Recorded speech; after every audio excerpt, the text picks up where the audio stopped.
Okay, I will show here some of the waveforms that can be made with the waveform generator that I made with the Raspberry Pi Pico. So here they start. So, okay, it just makes a sine waves. Note that the scale here is 1 microsecond per diff, and it goes up to pretty high frequencies. At 20 megahertz, it goes down a bit.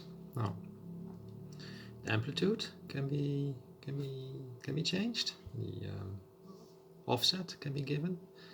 When it reaches the top, it gets chopped off nicely. There's a regular block wave where the duty cycle can be changed. This is with the pulsing mode. Can get pretty narrow pulses, and we can also give them a rise time to the pulses and a fall time, so they ramp up slowly and ramp down more slowly. Of course, the sawtooth and the triangle are just variations of the pulsing mode, and they can be also generated that way. These are Gaussians. They can be made wide or narrow. This is the sync function. It's the sine of x divided by x, and all the width can be regulated there.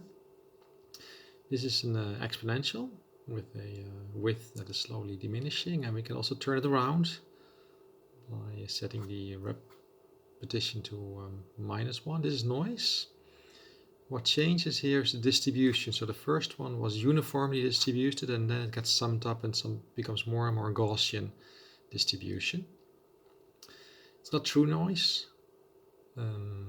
Here we have, we can also sum up different waves. So here we have a sine waves, which get summed with the third and the fifth and the seventh, all the odd harmonics, and so it slowly starts to become a square wave. You see, it does take a little longer to build up, to construct these waveforms, because they get more and more complex, so it gets a little slower. Other examples of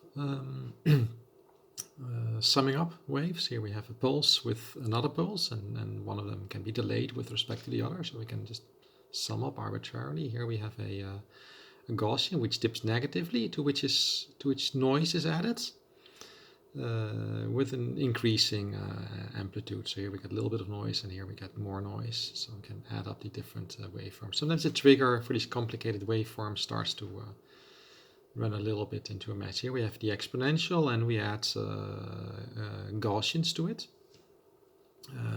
1, 2, 3, 4, 5, 6. Here we have an exponential multiplied with a sine. So you have the waveform which corresponds to a damped oscillator, which is pretty common in electronics and in nature.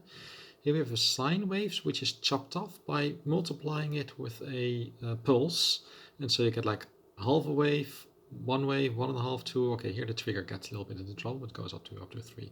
Here we have another multiplication, so we have the multiplication here of a sine with Gaussians, so we can have Gaussian peaks which are modulated by that. Here we have one there where the trigger gets into real trouble.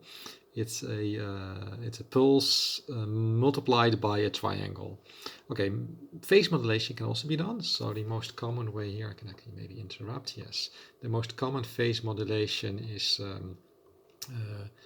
sine with a sine, which can be done with a small amplitude, where you get the typical FM signal, or it can be done with a bigger amplitude, where you get pretty weird signals, which are used a lot in synthesizers to get interesting noises. Of course, there are other ways to do the modulation. So here we have a block wave, a square wave, which is modulated with a triangle, and so you get brief periods with short waves, and then brief periods with high frequency, and brief periods with lower frequency. So all these waveforms can be generated into a buffer up to 65,536. So basically 64 kilobyte buffer.